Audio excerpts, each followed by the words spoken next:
Почитувани гледачи, добродојдовте во уште едно ново издание на емисијата во ритмот со пулсот на градот и се надеваме денеска дека ќе бидеме интересни, дека ќе останете да не проследите до крај.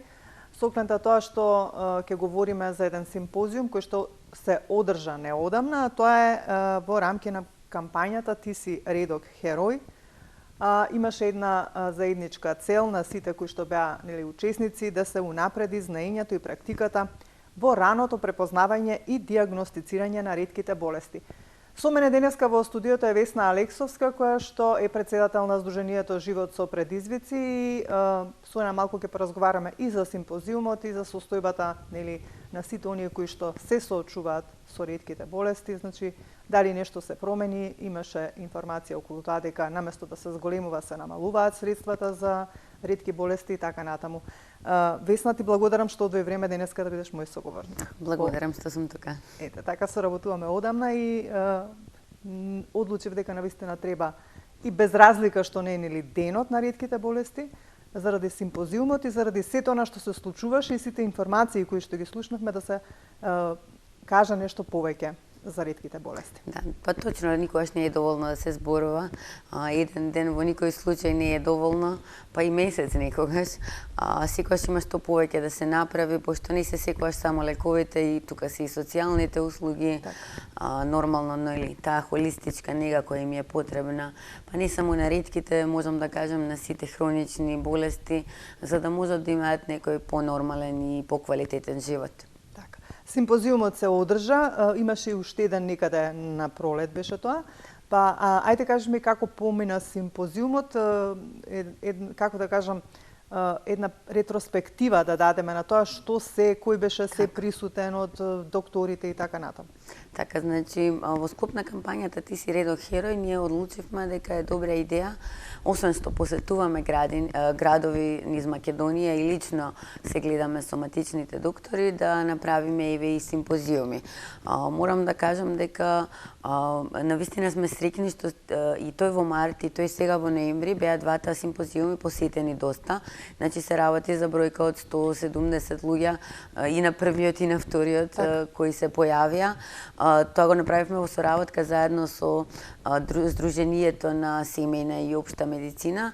Соработуваме со нив веќе 2 години и сметаме дека е многу важно примарното здравство и дека треба да се направат напори да се зајакне истото, да им се дадат повеќе ингеренции, затоа што тие ни се првите кои ги гледаме, што и да ни се случува во однос на здравието, и тоа се лекарите кои не гледаат цел живот, па и подобро знаат кои симптоми ни се нови, а кои ни се стари и поврзани со нешто друго, па можат подобро да ни ја видат состојбата.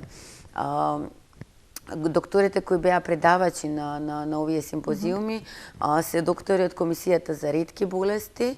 Значи го имавме доктор Злата Стојановски, доктор Драгана Петровска од неврологија, доктор Лейла Муаремовска Канзовска ја имавме од детска педиатрија, од детска клиника и ни беше многу драго што ја имаме и доктор Дијана Плашевска Карамфилска како генетичар, како човек кој навистина се труди околу ретките болести. Значи тие во МАНО имаат обезбедено и нови проекти и нови истражувања токму за ретките болести и еве веќе навестуваат дека ќе се случува и преимплантацијска испитување со цел кај семејствата каде што имаат ретка болест и каде што таа ретка болест не се лекува, животот со неа не е едноставен, да може да се направи предимплантацијско испитување за да можат да имаат здраво дете и тие семејства, затоа што има многу семејства каде што се раѓаат повеќе болни деца.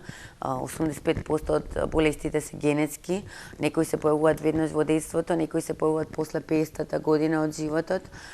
Така да генетските испитувања се доста важни и од исклучително значење за пациентите и семејствата со ретки болести.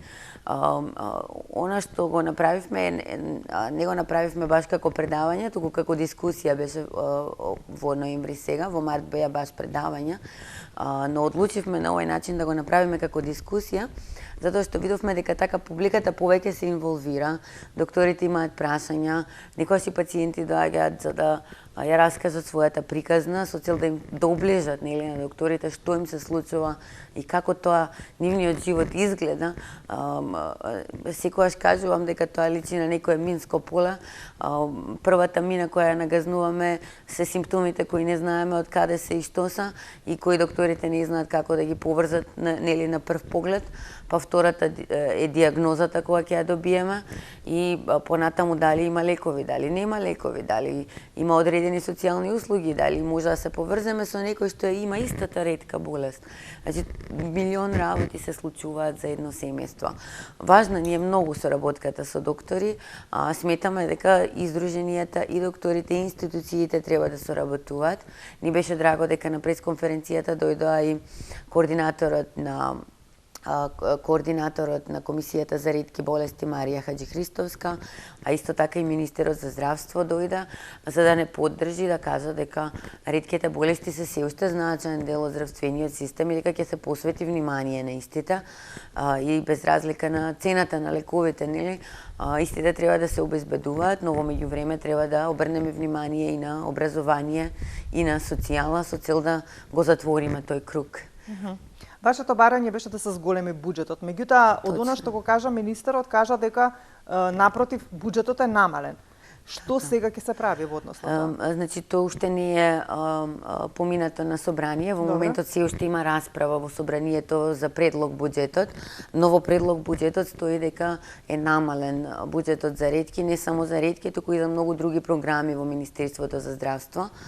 Мислам дека треба пратениците сериозно да си ја сватат работата, дека не може да се крати во здравството. Така е, во здравството треба да се додава. Секогаш сме говореле и никако тоа да се свати дека навистина и оној буџет кој што ќе ви го определат на почетокот на годината не е доволен за оние, нели, во текот на годината што нови ќе се регистрираат. Сме го говореле тоа многу пати. Точно, да.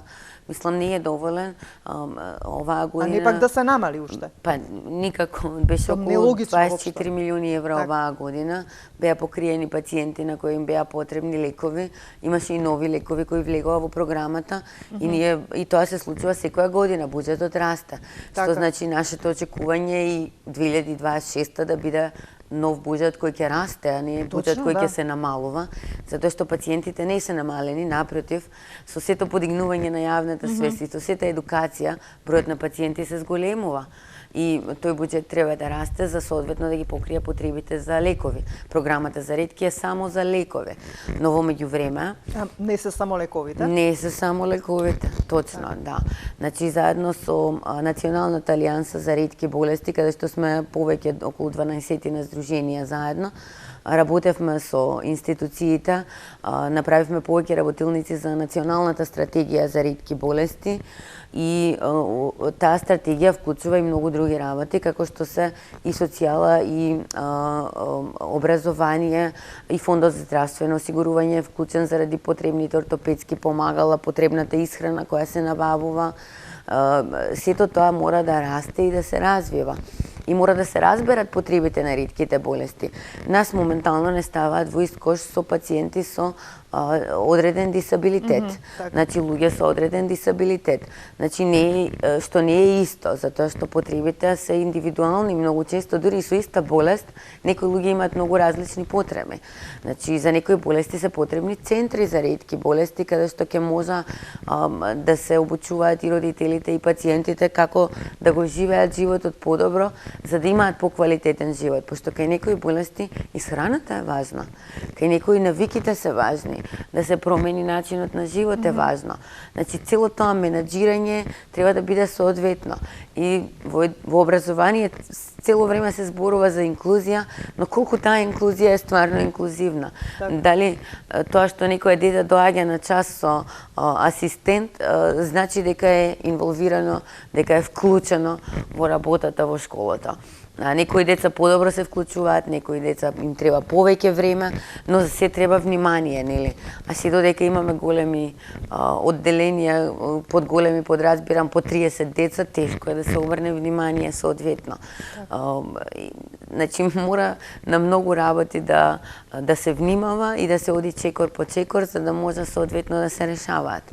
А доколку немаме услови кај нас, можеби треба да се размислува дали некој треба да оди во странство.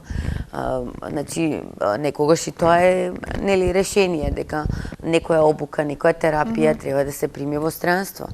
Еве имавме еден таков случај каде што Како беше изминатава година? Имаше ли многу додатни пациенти на кои што им беше диагностицирана ретка болест? Дали имате вие увид во тоа како здружение еве и во однос еве нели во соработка со асоциацијата? Така, значи ние во здружение може да знаеме само за пациентите кои доаѓаат до нас. Добро. Пациентите кои не доаѓаат до нас да ни се јават, не можеме да ги знаеме тие бројки затоа што немаме пристап до регистарот за ретки болести, до тоа има пристап комисијата само за ретки. Тие ги знаат соодветните бројки и знам дека имаат испланирано соодветно и дека имаат побарано поголем буџет. Мислам, разговаравме со нив и тие во секој случај рекоа дека ја даваат нашата поддршка, ја даваат нивната поддршка, ја бараат и нашата поддршка во нивната борба за буџетот, затоа што реалноста е дека тие кратења ќе влијаат на сите. И тоа ќе значи дека некој нема да прима терапија, тоа ќе значи дека во текот на годината некој ќе остане без терапија месец, 2, 3 месеци, можеби и повеќе. Дали ќе може да се вклучат нови пациенти воопшто или не. Идејата е да не оставаме никој назад, затоа што ако постои терапија, не ја дадеме таа терапија, може да напредне болеста, да прогресира до степен каде што не може да се лекува, да се случат разни дисабилитети кои не би морало да се случат. Па дури и да почине некој не може. За жал и тоа се случува и тоа е реалноста во која живееме. Затоа и мора заеднички да работиме и да го напредуваме сето тоа. Знаеме дека ја имаме соработката, така да нашите апели сега ги опетуваме до Министерството за финансии и до Собранието за да едноставно и тие се борат заедно со нас, затоа што ретката болест може да му се случи на секој. Некој мисли, ајде тоа е ретко, мене нема да ми се случи, ама ќе се зачудите колку луѓе во своето, ако не потесното, во поширокото семејство имаат некој со ретка болест. Пошто не се само тие во програмата за ретки болести, еве околу 1000 пациенти регистрирани. Има многу други пациенти кои се лечат на ревматологија, на хематологија, на онкологија, дури и на детска. недиагностицирани, што воопшто и не знаат дека имаат ретка болест. И се лечат преку фондот, преку условни буџети, не се во програмата, пошто програмата е до 20 пациенти ограничена од една болест да има.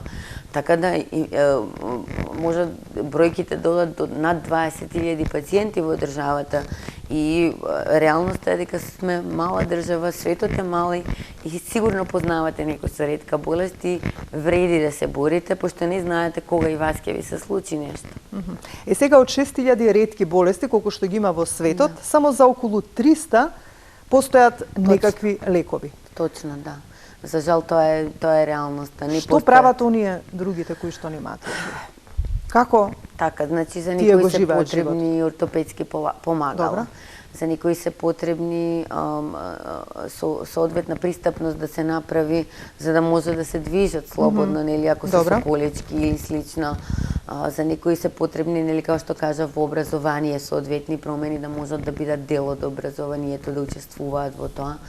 Значи, некогаш кога ќе гледам, например, во земји како Англија, значи има личен асистент дури и на факултет, некој кој ја има таа потреба, затоа што тој когнитивно здрав човек, значи може да размислува, може да работи, ама има проблем со очите, има проблем со слухот. И тој асистент ќе фаќа белешки. Тој асистент на тој начин ќе му помогне за тој да може да напредува и да биде и магистер и доктор на науки, ако сака. Значи не е идејата дека кој ќе речат дека некој има некоја ретка болест и дисабилитет, веднаш и ментално го осудуваат дека нешто не е во ред, дека можеби има пречки и во тоа. а тоа не мора да значи воопшто. Од друга страна, за некои болести се потребни центри, како што кажав, пример Прадер-Вили синдром е една болест каде што децата не можат да прекинат да јадат, тој сигнал му е на некој начин прекинат, не постои дека се сити, и за тоа прават посебни обуки, посебни активности за тие деца, прават групни домови во кои можат да живеат заедно и да се грижат едни за друг и да не се осуствуваат осамено или да се чувствуваат терет на семејството. Так. Значи, многу пати сме зборувале дека кога обезбедуваат асистент во школа, не ти даваат друг асистент да ти помогне дома. А верувајте, и на родителите им е потребно некогаш да земат здив, да можат да одат на работа, да можат да имаат и социјален живот, затоа што грижата за дете кога има нешто што е пречка, таа грижа е целодневна, таа грижа е целоживотна. На чисто како да се грижиш за бебе, ама да биде бебе цел живот на некој начин, што навистина е голем товар и менталното здравје е загрозено во овој смисол. Социјализацијата ни е потребна апсолутно на сите нас. Значи, често многу луѓе се жалат и без да имаат деца, нели? Дека се цел ден на работа и дека кога ќе одат дома пак се преоптоварени со работа и стрес. И тие не наоѓаат време за социјализација, замислете оние што мора да одат на работа и да се грижат за некој дома. Каде е нивната социјализација? Каде е нивното ментално здравје? Така. И сега министерот на пресконференција кажа дека националната стратегија за ретки болести е подготвена и е во административна процедура и ќе се спроведува од 2026 до 2030 година. Што тој сакаше со ова да каже? Да, па националната стратегија, како што кажав, за ретки болести ја спремавме заедно, националната алијанса со институциите. Што ќе биде? Што содржи таа стратегија? Таа ги содржи сите работи за кои што сега разговаравме. Добро, тоа значи дека до 2030 година ќе се решат сите проблеми? Нема да се решат сите проблеми, ама тоа ме интересира, идејата е да знаеме дека има план. Дека има план, меѓутоа како ќе се одвива тој план, повторно нема да се знае. Како ќе тече? Идејата е следна, ако има стратегија, тоа значи дека има активности во неа, има акцијски план што треба да се оствари, има резултати кои треба да бидат покажани, значи има индикатори за мерење. Тоа од страна на Министерството за здравство дека треба да се оствари таа стратегија или во соработка со вас? Мора во соработка да се работи. Здруженијата се ставени баш на соодветни места како што е едукација, подигнување на јавна свест, соодветно да имаме комуникација кога се менуваат законите, да бидеме консултирани. Ние дадовме и предлози за тоа. А дали секогаш сте и претходно? Па, мислам дека сме, да ви кажам право, до сега со сите министри колку и да се смена. Многу се менуваат, затоа и ве прашувам. Да. Па цела среќа... Извини што те прекинувам, бидејќи секогаш кога сум говорела во однос на проблеми вакви некои специфични со здравјето, без оглед дали станува за и за оние со дијабетесот, гледам дека имаат проблеми, и вие со ретките болести и ред други. Значи, секогаш таман ќе се договорат со еден министер за здравство, и тој министер ќе се смени, сега повторно и ово на нова треба да дојде кај другиот министер, па истите работи да ги повторувате, па повторно да се решаваат проблемите, па таман ќе се договорите со него. Значи, баш убаво ова го кажавте и баш многу е голем проблем. Стратегијата убава да ја има. Добро, значи истата останува. Таа стратегија остана. Добро. Нешто во цело негативно има нешто барем позитивно. Не може да ја тргнат. Може да се менува нешто внатре, ама не може да ја тргнат сосем и да речат ја нема сега стратегија. Тоа е барем нешто добро во случајот. Да, инаку многу е тешко кога се менуваат министрите, пошто многу често со министрите се менуваат и луѓето во кабинетот, па цела комуникација некако одново започнува. Повторно, да. Цела среќа во програмата го имаме истиот координатор, па тука ние комуникацијата не пречена и Марија е секогаш отворена да ги слуша и пациентите и здруженијата и секогаш кога е во можност да помогне, нели? За жал некогаш мора и сами да се снаоѓаме. Еве имаше еден случај каде што е ново откриено дете со нова метаболичка болест, каде што требаше посебно млеко и го немаше во Македонија, го немаше во регионот. Па значи само преку интернет, преку социјални мрежи, значи одма се успеа да се најде и да се донесе во Македонија. Так. Значи тоа е таа сплотеност и таа загриженост која ни помага да пребродиме многу проблеми. Мислам, затоа и еве неколку години поред во кампањата за ретки болести во февруари месец го користиме онај дел прегрни за ретки болести. Тоа е регионално го работиме веќе неколку години, еве пак ќе го работиме истото.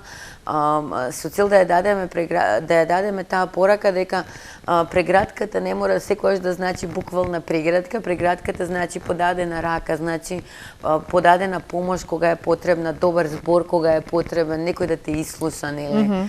Како што вие не ислушувате секогаш во медиумите и некогаш има резултати. Многу често знам да кажам дека без медиумите тешко ги постигнуваме нашите цели, пошто кога јавноста ќе ги види проблемите, поинаква е реакцијата и на институциите. Така. Сега, значи од Министерството исто така наведува дека обезбедени се вкупно 58 лека за околу 430 пациенти, меѓу кои 3 нови терапии за јувенилен ревматоиден артритис, Фридрих атаксија и Дравец синдром. Верувам дека овие диагнози нашите гледачи прв пат можеби многумина од нив ги слушнат, меѓутоа за жал навистина постојат. И исто така се регистрирани околу 1000 пациенти со ретки болести, како е регистарот, така? Така некако, да. Се обновува, како оди... Да. Значи комисијата, моментално доктор Злате Стојановски од хематологија е председател на комисијата за ретки и редовно кога има нови пријави за пациенти, ја свикува комисијата за да одлучуваат, да одлучат и да го стават пациентот во регистар. Последниве 2 години еве се обидуваат и веднаш да ги стават на терапија пациентите. Најчесто тоа се случува преку донација или преку анекси, некој кога е во можност да се дополнат некој 20%, за да веднаш се стават пациентите кои се регистрирани да не чекаат година дена друг тендер да дојде па да бидат ставени на терапија. И тоа е еден добар чекор, но тоа е добра волја. Тоа не е правилник, тоа не е закон, тоа е добра волја на луѓето што се вклучени во комисијата за да го работат истото. Исто така и беше потенцирано дека Министерството останува посветено целосно за унапредување на системот за нивна диагностика, третман и рехабилитација. Дали е тоа најосновниот проблем на пациентите со ретки болести? Да се диагностицира, нешто што е многу важно за да нели брзо потоа се реагира. Ужасно е важна диагнозата, затоа што со погрешна диагноза добиваме погрешни лекови, погрешни насоки за живење на животот и на тој начин болеста полесно прогресира. Па дури може да се влоши, пошто има и контраиндикаторни нуспојави, нели? Така да диагнозата е првиот и најважен чекор. За жал, многу пациенти, не само во Македонија, значи во светски рамки, се случува да шетаат, значи може да се дојде кај некој каде што има скрининг на новороденчиња, диагнозата се добива одма. Значи како за фенилкетонурија 10 години се боревме да го добиеме тој скрининг, го добивме. Значи се боцка петицата и одма се знае дека тоа дете има фенилкетонурија, веднаш се става на посебен режим на исхрана и тоа дете има нормален живот. Ако не се открие одма, ако се открие за 3-4 месеци, за година, 2, тоа дете веќе има пречки во развој. Значи и физички и ментални, и тука веќе имаме проблем. Значи раната диагноза ни дава апсолутно друг живот.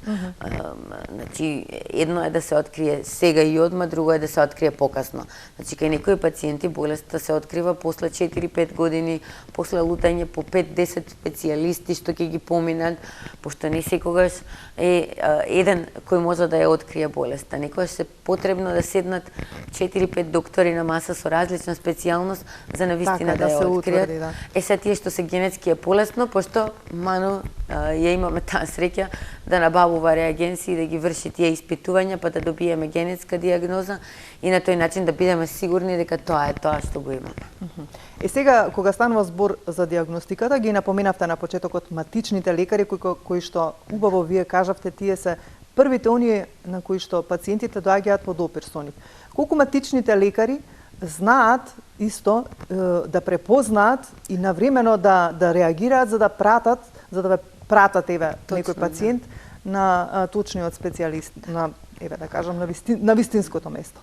Па, како да ви кажам, после 25 града и после поминати над, може би, не знам, колку имавте работилници? 400-500 доктори, индивидуални состаноци имавме со докторите, разговаравме за кои што разговаравте, им кажувавте. Да, им зборувавме за различни симптоми и различни ретки болести, па ги прашувавме дали имаат пациенти и беше многу интересно да се види, па можам да кажам дека 50% од медичните лекари кои ги посетивме имаа по некој пациент со ретка болест, а некој од нив има по 5 до 10 пациенти со ретки болести различни. Што беше многу интересно и да се види нивната посветеност и да кажат, ама овој пациент го мачи ова, не може ова услуга социјална да ја добие, не може ова право да се го оствари. Голем број се запознати. Се запознати, убавото беше што сега го знаат издруженијето и знаат каде да се обратат кога има проблем. И со се повеќе едукација и вакви индивидуални контакти, мислам дека уште повеќе се подигнува свеста и сваќаат колку е важно кога ќе забележат некои симптоми каде да ги испратат пациентите. Со некои дури и си комуницираме и си дискутираме. Па добро, вакви симптоми се, онакви симптоми се. Чекај да го прашаме јас некој друг доктор специјалист кај да го испратиме пациентот. Аха, добро, ќе го испратиме на неврологија или на хематологија. Битно ја имаме таа комуникација за да може да се оствари тоа. Така. Јас стално викам, без комуникација ништо не правиме. Колку повеќе разговараме за проблемите и за симптомите, многу полесно ќе стигнеме до крајната цел и до добар резултат. Сега, бидејќи напоменавме бројка 1023 точно пациенти се со ретки болести, меѓутоа од нив 430 се лекуваат преку програмата, а останатите? Па дел од нив се лекуваат, како што кажав, преку условни буџети. Добро. А за дел од нив не постои никаква терапија. А што прават тие? Не постои терапија, се обидуваат да го живеат животот најдобро што можат со тоа што им е дадено. Како што напоменав претходно, нели, со помош на ортопедски помагала, на физикална терапија, на рехабилитација, со помош на психолошка поддршка, некогаш е потребна. Значи, секогаш се различни работи. Многу е важно семејството, секогаш тоа го напоменувам. И може да забележите колку повеќе има подобар живот некој кога семејството околу него и го поддржува во однос на ретката болест која ја има или партнерот, нели. Многу е поразлично. Не секој може да прифати и да влезе во едно такво семејство.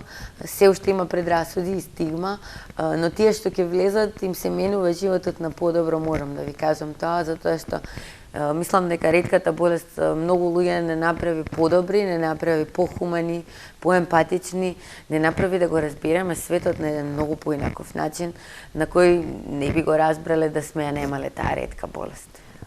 Весна, каква ви е соработката со другите здруженија од соседството Србија, Хрватска? Каква е кај нив состојбата? Дали има некој напредок кај нив? Колку се тие подобри во однос на добивањето терапија за секој кој што има ретка болест? Значи, многу добро соработуваме со регионот, во контакти сме, значи, и со Црна Гора, и со Хрватска, и Словенија, Србија, Босна и Херцеговина, Бугарија, Грција, па дури и Кипар, и подалеку, не е проблем тоа. Колку сме ние назад во однос на... Не сме назад. Не сме? Не сме толку назад. Може би, мислам дека кај сите се гледаат тие проблеми, како, например, прво внесувањето на лековите за да дојдат до пациентите. Кај сите се забележува тој проблем. Па дури и кај европските држави, како Хрватска, кај Словенија полесно се влегува. Тоа мора да се каже, словенците се побрзи во тој дел. Во Хрватска може да се почека и до година дена за да влезе некој нов лек. Во Србија не се знае, некојаш година, некојаш две, значи како кај нас. Албанија си имаат своји планови. Во Бугарија тие се брзи, тие за 6 месеци средуваат работа за да добијат лекови. Грците се исто брзи, морам да кажам, ама соработуваме заедно и гледаме некојаш да си помогнеме меѓу себе, као ние бараме дисперзија на лекови во Македонија да не биде се, нели, во Скопје. И во Србија викаат, па да, ние имаме 3 центри, ама 3 се малку, ни требаат повеќе, ние сме поголема држава. Хрватска го вика истото, и ние имаме 2-3 центри, ама да, и нас ни е потребна поголема дисперзија, поголема достапност до пациентите, не само на лекови, и на услуги. Затоа што некогаш зборуваме само за лекови, ама и услугите така, треба да се не дисперзираат. се само лековите, како што кажавме на почетокот, терапија, рехабилитација, банско лекување на кој како му е потребно, зависи од проблемот кој што а и психолошката го има, поддршка не е толку достапна. Да, има центри за ментално здравје од социјала, но многу често луѓето не знаат ни како да пристапат до нив, многу често не наоѓаат термини или пак не сакаат да седат во чекална каде што чекаат други луѓе кои можат да ги видат. Мали градови, мали места, озборувања, избегнуваат луѓето такви работи. Така да секогаш гледаме да наоѓаме и заеднички решенија. Така. И кај нив има проблеми често и со социјалните услуги, образованието. Ева баш сега забележав дека и Србија и Хрватска разговараат за тоа што се разговара кај нас како родител неговател, баш за тие моменти каде што кога мора едниот родител да се грижи за детето. Па точно, да. А кај нас ако некој вдоми дете кое зема поголема плата него доколку родителот би се грижил за тоа дете. Да, тука да. Па точно истиот така проблем го да. имаат и другите, исто како нас. Значи, ако некој згрижи дете кое што е со посебни потреби, или кој што има некој таков проблем или некоја ретка болест, зема многу поголема. Точно, да, поголем поголем надоместок од државата отколку што би зел лично родителот кој што има такво дете. И тоа треба навистина да се реши, затоа што исто е. Точно, значи, тој треба да се грижи и родителот на своето дете треба да се грижи за него. Помогна со скратено работно време, ама не помогна најмногу на свет, затоа што сепак е ограничено до одредена, мислам дека е на минимална плата тоа направено, ако не грешам се ќе ме извините. Не знам дали е зголемено во меѓувреме, ама тоа е проблем за некои родители кои земаат поголема плата и не можат таа плата сега да ја земат ако имаат скратено работно време. Така. И као осуден си да имаш помала плата. Така. Што не е фер на крајот, мислам. Мора некако, некојаш еднаквоста треба да се гледа малце поинаку. Еднаквоста не е на секој да му дадеш по 10 денари, туку на тој што нема, на тој што има 0 треба да му дадеш 10, ама на тој што има 5 треба уште 5 да му дадеш за да има 10. Да биде за сите исто. Така некако треба да го гледаме тоа помагање и таа поддршка од страна на државата и треба да видат тие како помагаат и како може поинаку да помогнат. Има сега и група на здруженија што работат на законот за социјала и на правилниците, па јас се надевам дека ќе имаме некаков напредок и дека ќе се направат промени кои се навистина потребни за самите луѓе со дисабилитети и со ретки болести, за да можат да имаат еден поквалитетен живот и достоинствен, ако може да кажам. Колку што јас разбирам, за буџетот одлучува Министерството за финансии лично, па потоа го доставува до собранието? Па сите министерства мислам дека поднесуваат, сите министерства си поднесуваат буџети до Министерство за финансии, Министерство за финансии потоа го прави целиот буџет за да го даде на собрание и собранието се дискутира, се поднесуваат амандмани, собранието го има последниот глас. Се расправа, па да, на крајот собранието е тоа што ќе кажа, а потоа кога ќе се доделат средствата во Министерството за здравство, тогаш Министерството за здравство треба да одлучи како ќе ги распореди. Ама како да одлучи што е поважно, дали е диабетис или ретки болести или онкологија или превентива е поважна. Тука мислам тие одлуки се невозможни.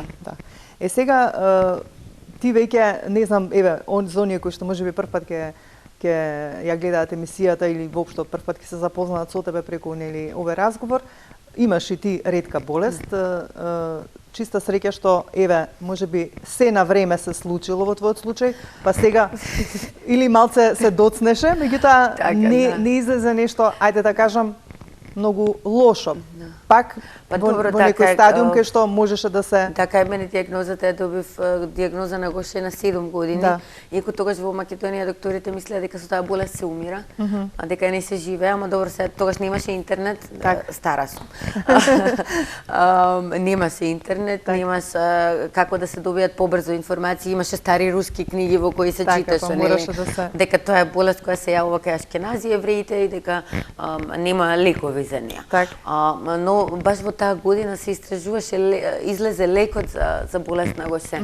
Таа годината во која јас добив диагноза беше годината кога лекот излезе. И тоа беше толку фантастично. Среќа да го има лекот, не среќа да живеам во држава која не го обезбедува. Да, и јас лекување добив дури во 2010, значи од 91 година, кога бев диагностицирана, дури во 2010 година, јас го добив лекот и тоа преку донација од самата компанија која го произведува лекот, пошто тие како одговорна фармацевтска компанија има организирано хуманитарна програма преку која дава лекови на сите пациенти на кои државата не им обезбедуваше и нормално пациентите се пријавуваа преку докторите, се разгледуваа случаите на светско ниво. Ми беше интересно дека дури и запознав во текот на животот понатаму доктори кои одлучувале за мојата судбина, што беше многу за мене, не знам, така да се расплачиш, дека запознаваш некој што одлучил ти да добиеш лек.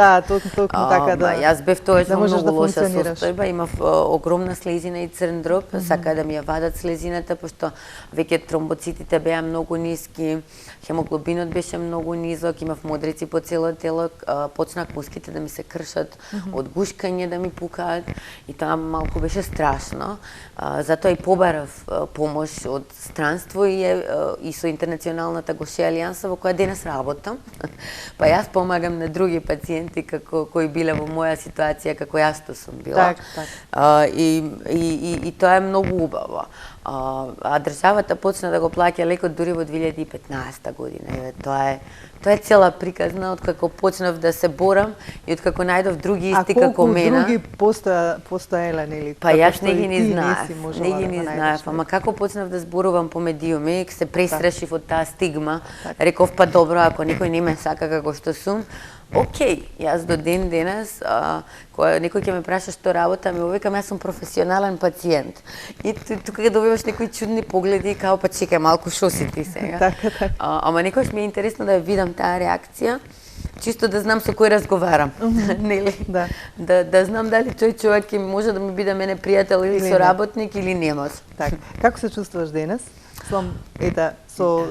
Со примањето на терапијата, дали е се во ред, сакам да кажам, во однос на твоето здравје? Се е во ред и можам да кажам дека јас имам нормален живот, се зезам некојаш дека сум поздрава од здравите, пошто со терапијата сосем се контролира болеста и апсолутно немам никакви проблеми за кои треба да се грижам. Единственото за кое се грижам е да си ја земам терапијата секој ден навечер и на сабајле. Си имам и аларм за да бидам поодговорна, иако секогаш го гасам пред време, пошто веќе си знаеш. Тоа ми е навика и тоа е, мислам, не знам, тие апчиња си се мојот живот и немам проблем со нив. И сега пред известно време исто така, негде беше октомври или крај на септември, се одржа и 10-тиот јубилеен состанок за ретки болести на југоисточна Европа во Охрид. На состанокот учествуваа многу експерти, лекари, научници, пациентски организации, представници од здравствените институции од југоисточна Европа и пошироко. Се дискутираше за најновите достигнувања во диагностиката и терапијата, се разменуваа искуства, се дефинираа стратегии за подобрување на квалитетот на животот на пациентите со ретки болести. Исто така и се одбележа еден значаен јубилеј, 10 години посветено соработка и напредок во справувањето со предизвиците на ретките болести. Точно, да. Ти не беше присутна, меѓутоа ова беше исто една, како да кажам, многу корисна. Дефинитивно многу корисен состанок за ретките болести. Значи, тука се доктори на кои многу луѓе им се минуваат капа, затоа што се доктори кои, еве сега се во пензија и уште работат. Тоа се доктор Гучев и доктор Тасич. Значи, имаме ендокринолог и нефролог. И тие двајца, мислам дека направија многу за ретките. Тие беа првите доктори кои се одлучија да направат конференција за ретки болести. Уште пред, не знам, 2012 година беше кога направија првата конференција за ретки. и почнаа да собираат експерти од сите страни и да зборуваат за потребата од лекување на овие ретки болести, од рана диагноза, за да не ни се иселуваат луѓето, да ги третираме тука во нашата држава и да бидат наши граѓани соодветно. Си имаат тие сега и нови доктори кои им се приклучуваат, како доктор Александра Јанчевска, доктор Нора Абази, исто фантастични лекари во својата специјалност, кои сега се грижат за пациентите за кои се грижија доктор Гучев и доктор Тасик.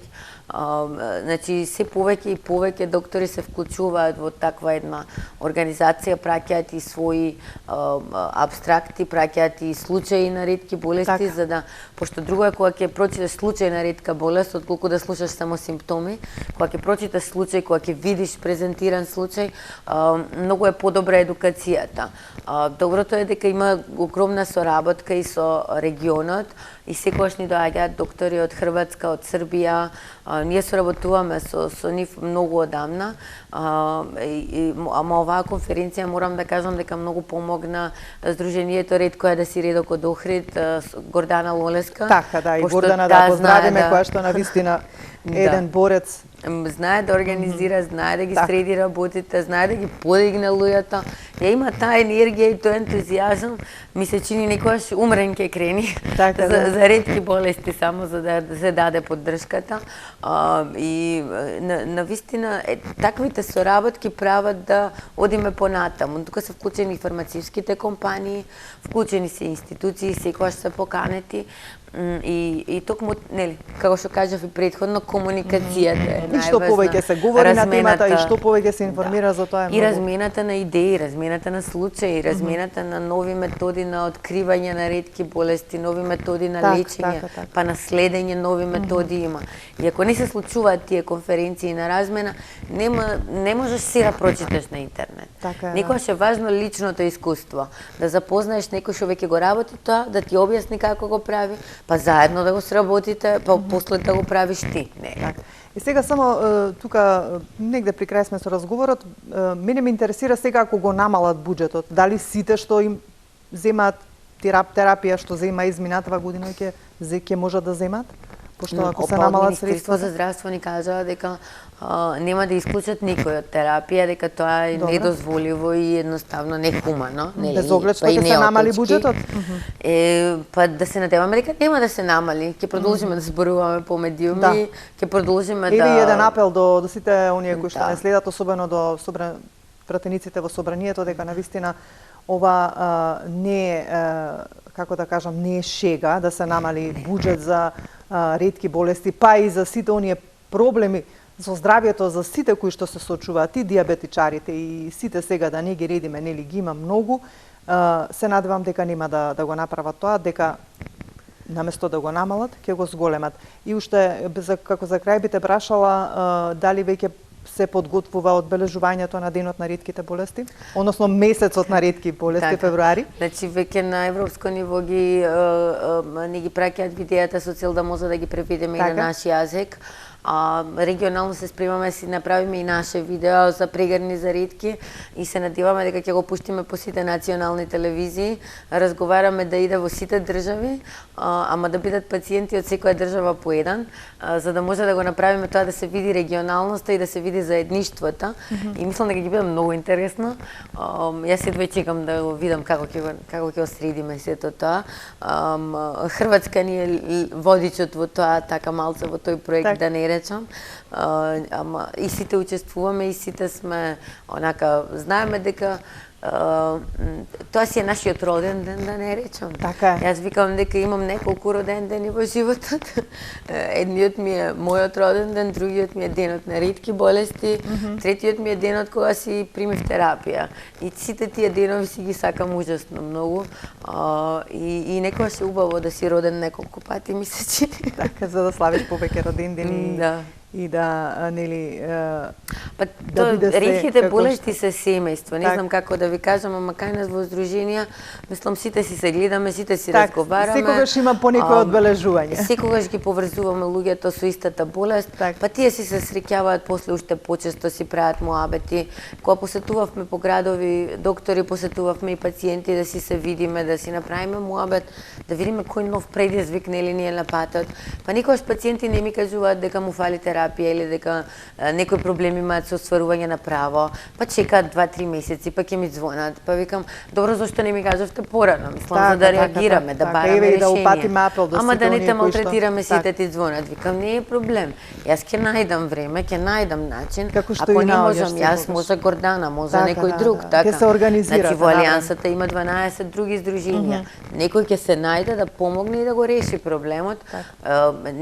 Не секогаш и јас ги имам сите одговори, мислам, некогаш ги препраќам буквално кај други, им кажувам. Еве видете на страната на Сдруженијето за мултипл склероза се објаснети сите права со видеа. Адвокат ги објаснува. Супер се направени. Видете што е таму, земете од таму знаење. Ако ние го немаме, го има некој друг знаењето. И таа размена и соработка мора да постои. Значи, некогаш е доволно само некој да те насочи. Весна, јас ти благодарам за денес. Навистина не е како да кажам, не е добро ретко да се зборува за ретките болести, туку навистина треба почесто да се говори, не само кога е денот, не само кога има вакви некои причини, туку и без причина да се повика некој, еве, представник како тебе од некое здружение, еве со Гордана повеќе пати нели сме комуницирале, меѓутоа не сме се договориле да дојде да гостува, па ајде се надевам во некоја следна прилика дека и Гордана ќе биде дел од нели од некој разговор за да Гордана неки да не излези од Охрид, неки. Тука е проблемот. Да ги каже сите оние искуства. Ти благодарам многу и ви посакувам сето она што ви е потребно да го добиете.